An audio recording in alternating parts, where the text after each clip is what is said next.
안녕하십니까? 네, 저는 남아프리카 공화국에서 장애인 사역을 하고 있는 윤영욱 목사라고 합니다.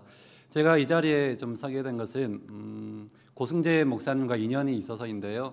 20여 년 전에 저희는 같은 교회에서 사역을 했었고, 고승재 목사님은 그때 이스라엘 선교사로, 저는 남아프리카 공화국 선교사로 파송을 받았는데, 그때부터 계속 교제하고 있었고요. 그리고 이제 지금 제가 올해 안식년으로 한국에 들어와 있는데, 얼마 전 고승재 목사님과 함께 이제 식사 교제를 하던 중에 선교에 대해서 함께 나누게 됐고, 그리고 이 귀한 수유동 교회에 와서 한번 말씀을 전해주면 좋겠다라고 해서 이 시간 이렇게 오게 됐습니다. 이렇게 귀한 성도님들 뵙고 또한 귀한 교회에서 말씀의 은혜를 나눌 수 있게 되어서 너무도 감사드립니다. 저희가 오늘 읽었던 로마서 15장 말씀은 이제 사도 바울이 쓴 로마서의 마지막 부분이거든요.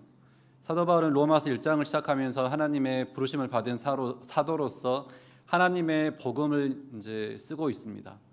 그래서 15장 13절까지 이제 모든 복음에 대한 이야기를 쓰고, 그 다음에 이제 14장부터 이 로마서를 이제 마무리하는 이 결론 부분에 이제 쓰고 있습니다. 저희는 오늘 이 시간 바울이 지금 로마서 마지막 부분을 쓰고 있는데, 이 마지막 내용을 통해서 우리의 삶을 돌아볼 수 있었으면 좋겠습니다. 오늘 이제 말씀은 14절 이렇게 시작을 하고 있습니다. 내 형제들아, 너희가 스스로 선함이 가득하고 모든 지식이 차서 능히 서로 고난하는 자로가 됨을 나도 확신한다라고 이야기를 하고 있습니다. 지금 내 형제들아, 바울이 지금 로마 교회의 성도들을 향해서 편지를 쓰고 있는데, 지금 이 로마 교회는 바울이 세운 교회도 아니고 또 바울이 가본 적도 없는 교회입니다. 단지 소문을 들어서 알고 있는데, 그 로마 교회는 이 세 가지가 있는 거죠. 뭐냐면 선함, 그리고 지식, 그리고 서로 권면하는, 이러한 세 가지 모습을 가지고 있다는 것을 바울도 확신을 하고 있습니다. 이 선함이 꽉 찼대요. 가득 찼대요. 그 말은 그냥 우리가 볼 때 저 사람 참 착하게 생겼다, 죄에 안 짓게 생겼다, 이런 정도가 아니고, 사람의 마음속에 성령이 내주하심으로 인하여서 변화를 받아서 빛의 열매, 성령의 열매를 가득 안고 살아가는 그러한 선함이 가득한 사람이 로마 교회 성도라고 이야기를 하고 있고, 또한 지식이 많이 있대요. 세상적인 지식이 아니라 하나님을 아는 지식, 구원에 이르는 지식을 가지고 있는 로마 교회 성도들, 그리고 서로 권하는 이런 관계입니다. 비난하고 질책하는 게 아니라 상대방의 약함에 대해서, 상대방의 실수에 대해서 안아주고 함께 눈물 흘리면서 어떻게 하면 이 문제를 해결하고 어떻게 하면 같이 잘 성숙할 수 있을까에 대해서 이렇게 끈끈한 사랑을 나누면서 서로 세워져 가는 이러한 모습들을 가지고 있는 게 로마 교회의 모습이라는 것입니다. 지금 바울은 이렇게 로마 교회의 모습을 세 가지를 이야기를 하면서 나도 확신해, 정말 너네 훌륭하다, 완벽하다라고 이러한 소개를 하고 있는 것 같습니다. 그러나 15절 한번 보시면 그러나로 시작을 하고 있습니다. 그러나 내가 너희로 다시 생각나게 하려고 하나님께서 내게 주신 은혜로 말미암아 더욱 담대히 대략 너희에게 썼노니라고 하고 있습니다. 14절에서 로마 교회의 이런 세 가지 모습을 소개하면서 정말 완벽할 것 같은 이 교회, 그러나 15절에 그러나로 시작을 하고 있습니다. 완벽하지 않다는 거죠. 너희가 완벽하지 않아. 그래서 내가 이 편지를 쓰고 있는데, 왜 편지를 쓰냐면 첫 번째, 내가 너희에게 다시 생각나게 하기 위함이라고 하고 있습니다. 다시 생각하게 하겠다는 것입니다. 이미 로마 교회의 이런 세 가지 모습, 선함과 지식과 권하는 이런 끈끈한 사랑의 공동체가 이루어져 있음에도 불구하고 다시 한번 생각을 해보자는 것입니다. 너네가 복음을 들었고 알고 있는데 그러한 복음에 합당한 삶을 살고 있는지, 너희의 삶을 통하여서 복음이 증거되고 있는지 다시 한번 생각을 해보자 라는 그러한 마음을 가지고 이 편지를 쓰고 있다는 것입니다. 두 번째, 이 로마서를 이제 쓰고 있는 이유가 나오고 있는 게 하나님이 내게 주신 은혜로 말미암아라고 지금 15절에서 이야기하고 있지 않습니까? 지금 하나님이 바울에게 주신 그 은혜 때문에 나는 참을 수 없어서 이 편지를 지금 너희에게 쓰고 있다라고 이야기를 하고 있습니다. 바울이 생각하는 이 은혜, 자신이 하나님으로부터 선택받았다라고 하는 이게 은혜인 것이고, 또한 사도행전 9장에 다메섹에서 만났던 그 하나님, 자신을 이방인의 사도로 부르신 그 하나님의 은혜를 감사하고, 또한 죄인의 죄수임에도 불구하고 하나님이 나에게 사명을 맡겨 주신 부분에 대해서 또한 이게 은혜라고 생각하는 사도 바울.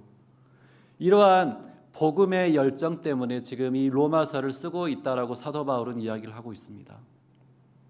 그런데 바울은 이 15절에서 이 하나님이 내게 주신 은혜 때문에 내가 너희에게 대략 편지를 쓰고 있다고 하면서 이 은혜가 무엇이냐면 16절에 나오고 있습니다. 한번 같이 읽어볼까요? 시작.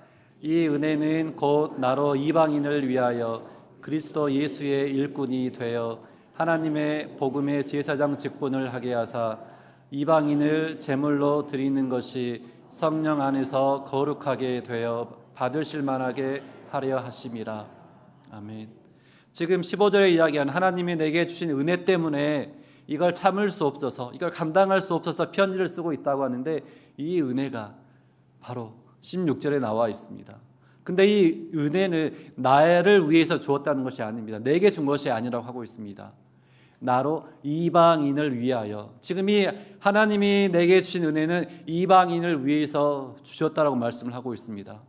이방인을 위해서 주신 그 은혜 때문에 나는 하나님의 일꾼이 된 것이고, 하나님의 일꾼이 되어져서 지금 내가 해야 될 그 일은 하나님의 복음의 제사장의 직무를 내가 해야 된다는 것입니다.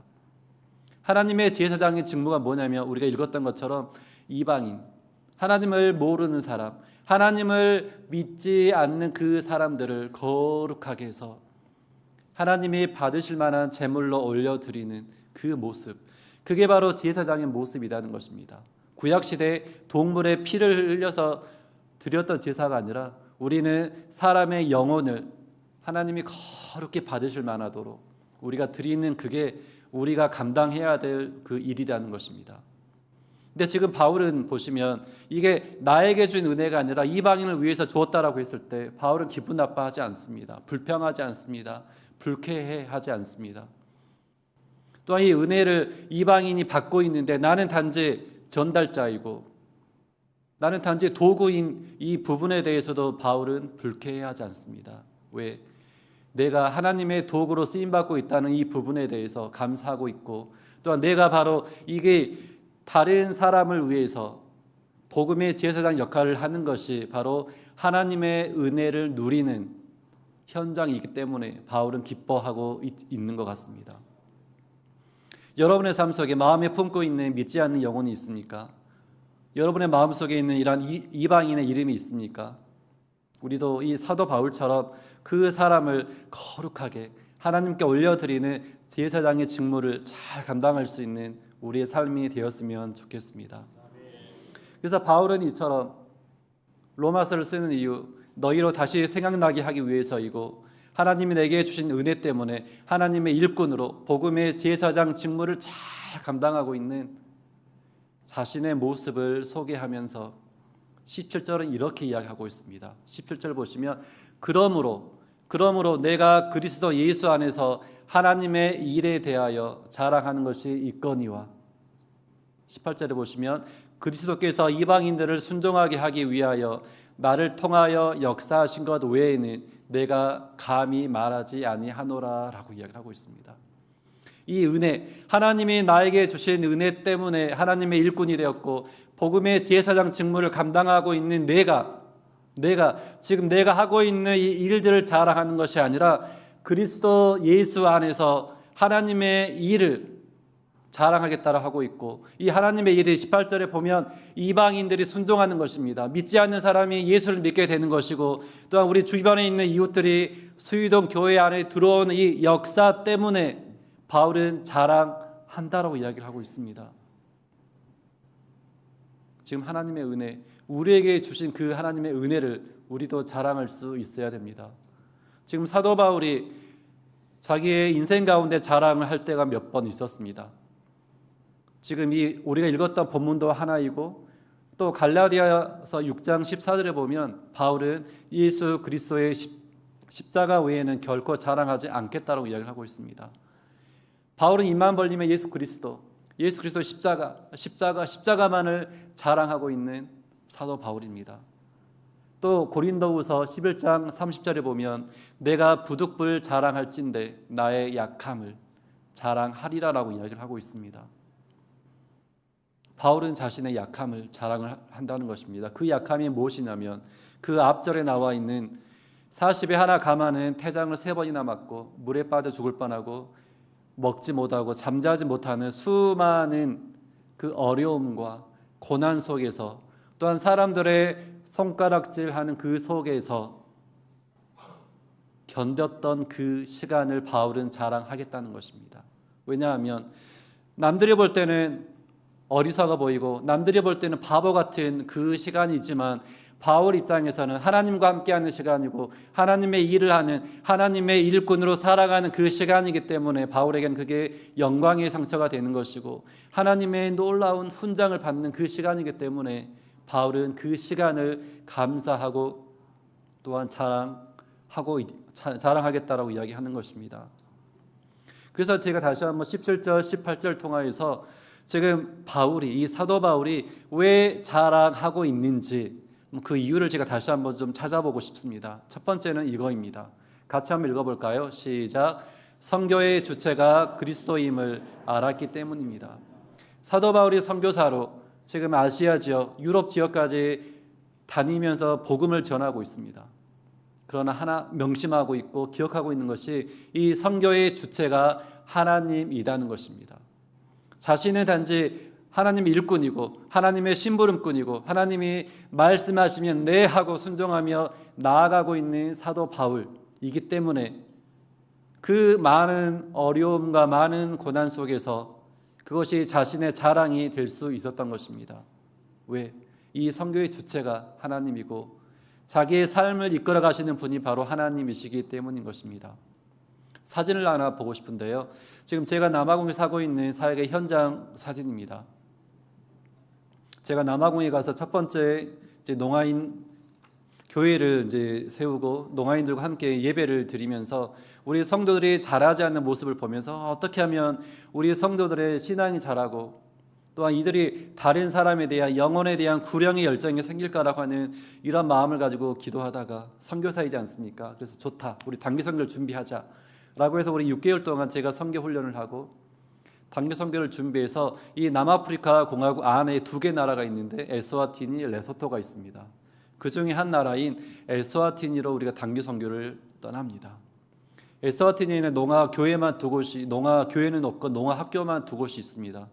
그래서 저희가 첫 번째 농아 학교에 가서 준비한 수화 찬양을 하고 드라마를 하고 또 제가 복음 제시를 하고 이런 시간이 끝났을 때 몇몇의 농아인이 저에게 와서 이야기를 합니다. 우리도 예배 드리고 싶습니다. 그러나 우리에게 수화를 하는 목사가 없습니다. 우리에게 농아 교회가 없습니다라고 이야기를 합니다. 그냥 듣고 저는 그날 시간을 마치고 우리 팀원들과 함께 숙소 와서 쉬고 또 그 다음 날 또 2번째 농아 학교에 방문을 합니다. 또 준비한 우리 행사 수화 찬양을 하고 또한 드라마를 하고 또 제가 복음 제시를 하고 이런 시간이 끝나갈 때쯤 또 몇몇의 우리 농아 학생들이 저희가 와서 이야기를 합니다. 우리도 당신처럼 예배 드리고 싶습니다. 그러나 농아 수화를 할 줄 아는 목사님이 없습니다. 또한 농아 교회가 없습니다. 어제 들었던 말을 오늘 똑같이 들었을 때 정말 한 대 크게 맞은 듯한 느낌이 들었습니다. 왜냐하면 제가 준비했던 이 단기 선교는 저를 위한 단기 선교가 아니라 저희 성도들을 좀 훈련시키기 위해서 데려갔다는 그 단기 선교였는데 하나님의 계획은 성도들이 아니라 못난 저였던 것입니다. 교만한 저였던 것입니다. 그래서 그 시간을 통하여서 저를 치고 기도하게 하시고 무릎 꿇게 하시고 그래서 에스와티니에서 남아공에 돌아오고 또한 한동안 계속 기도하면서 하나님 어제 듣고 오늘 들이 2번의 똑같은 말을 듣는 것이 무엇입니까? 라고 정말 가슴을 찢으며 기도했던 시간이 있습니다. 근데 그런 시간을 통하여서 하나님이 주셨던 말씀은 그래 너가 해라 라는 그런 감동을 주셔서 순종하고 에스와티니 농아에는 불러서 말씀을 가르치고 또한 제가 에스와티니에 1년에 4번씩 직접 들어가서 또 말씀을 가르치고 이런 시간을 3년 정도 했을 때 2020년에 에스와티니에도 농화교회를 세우게 되거든요. 우리 하나님 이렇게 일하시는 것 같습니다. 내가 뭔가를 계획을 세우고 내가 뭔가를 하는 것 같은데 계속 막히는 거죠. 왜? 하나님은 다른 일들을 우리를 통하여 사시기를 원하실 때 그런 것 같습니다. 그래서 우리의 삶 가운데 우리의 삶의 주인은 내가 아니라 나가 주인이 아니라 하나님이 주인임을 인정하고 고백하며 살아갈 수 있는 삶이 되어야 될 것입니다. 네, 보십시오. 또 바울은 두 번째 이렇게 자랑하는 것 같습니다. 이것 때문에 자랑하는 것 같습니다. 한번 보시겠습니다. 같이 읽어볼까요? 시작.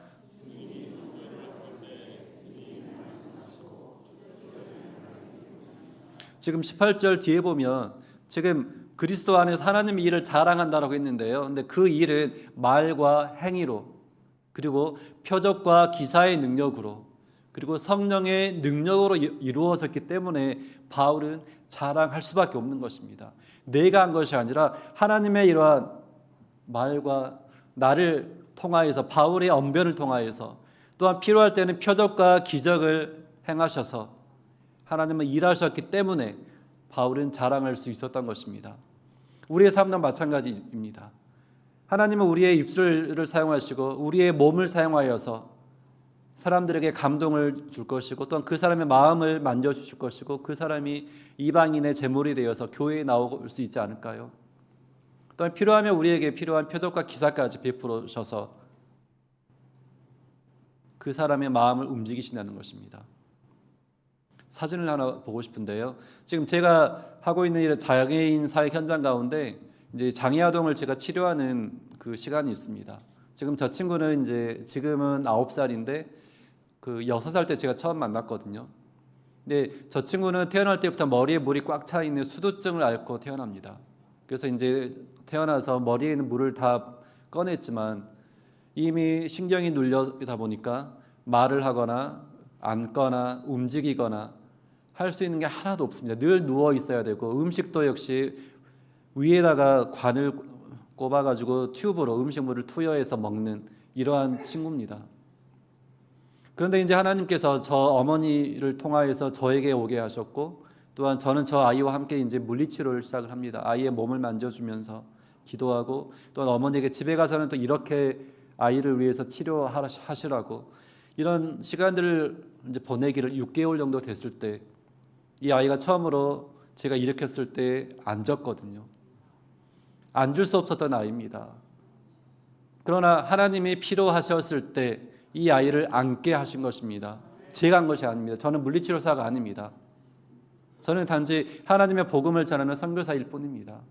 필요할 때 하나님은 이 아이를 앉게 하셔서 이 믿지 않았던 이 아이의 어머니를 마음을 움직이셨고 어머니는 울면서 자신의 죄를 회개하고 교회에 나가게 됩니다.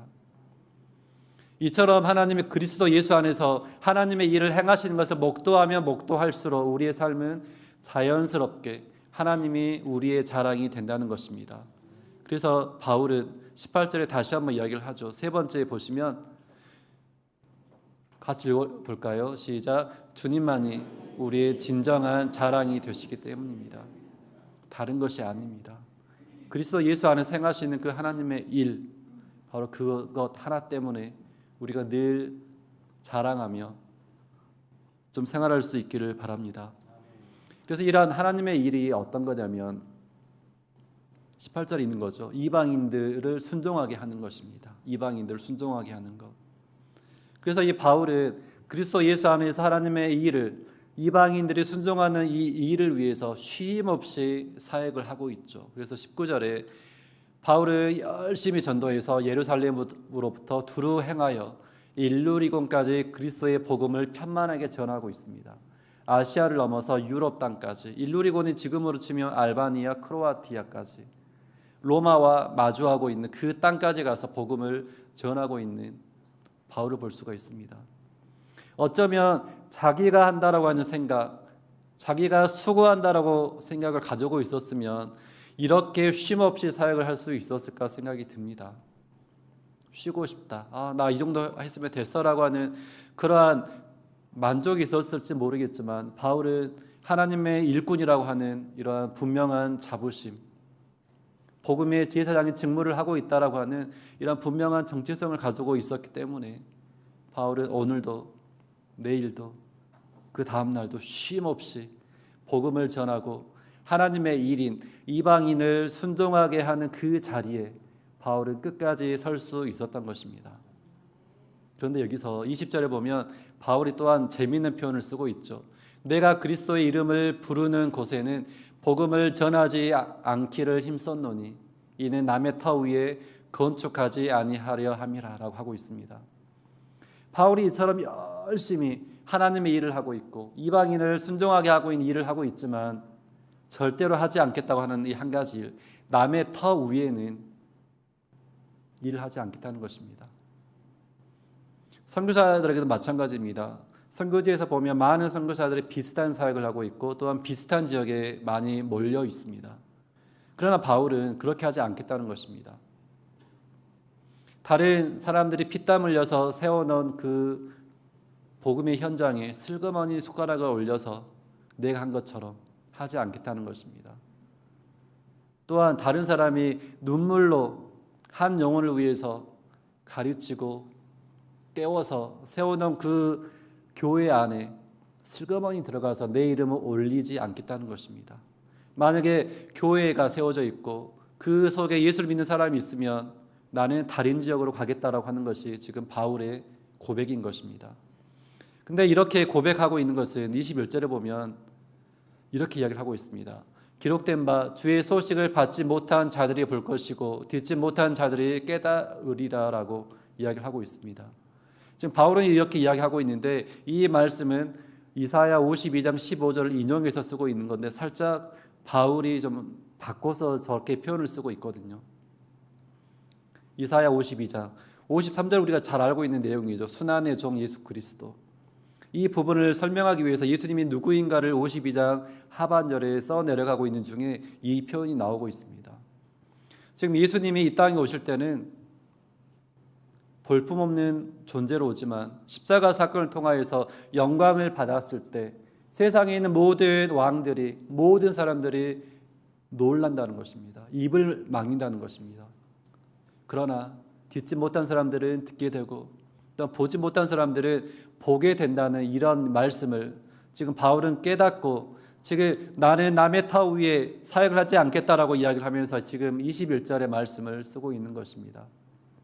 저는 이 21절을 보면서 이런 생각을 해보았습니다. 지금 바울에게 이사야서 52장 15절 이 성경 한 구절이 바울의 인생을 깎고 다듬어 놓은 것 같습니다. 바울의 사역의 그림들을 이렇게 바꾸어 놓았다는 말씀인 것입니다.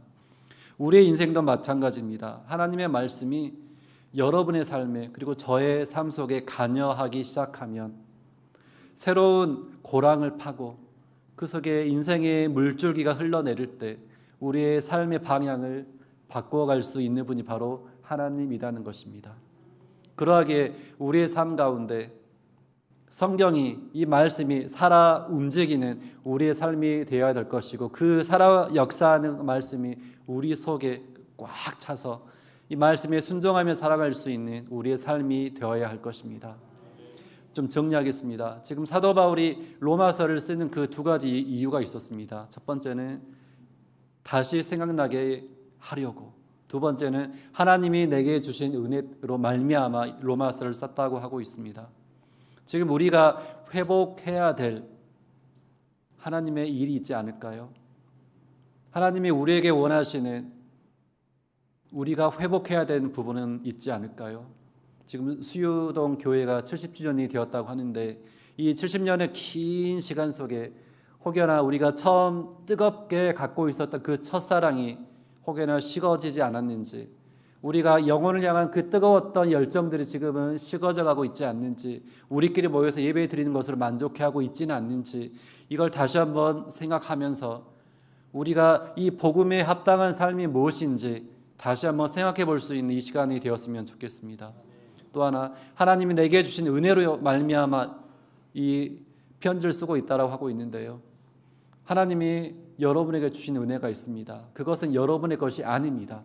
바울이 고백하고 있지 않습니까? 은혜는 이방인을 위해서 주었다라고 하고 있고, 단지 우리는 그 사람을 위해서 하나님의 일꾼이 되는 것이고 하나님의 복음의 제사장 직무를 감당한다라고 이야기를 하고 있습니다. 우리 역시 받은 은혜가 있다고 한다면 이제는 하나님의 일꾼으로 복음의 제사장 직무를 잘 감당할 수 있기를 바랍니다. 우리 수유동 교회도 오랫동안 이 선교에 열심을 다했다고 들었습니다. 그러나 이 코로나 때문에, 이 코로나 이후로 지금 그러한 열심을 다했던 선교의 그 불씨가 좀 식어진 것 같다라고 저는 들었습니다.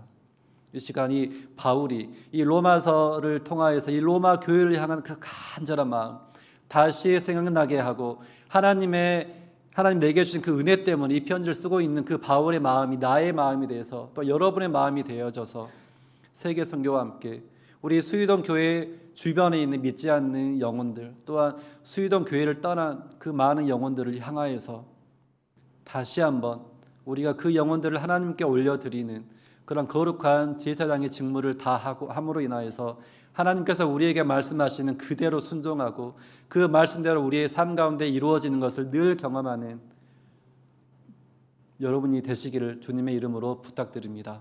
제가 기도하겠습니다.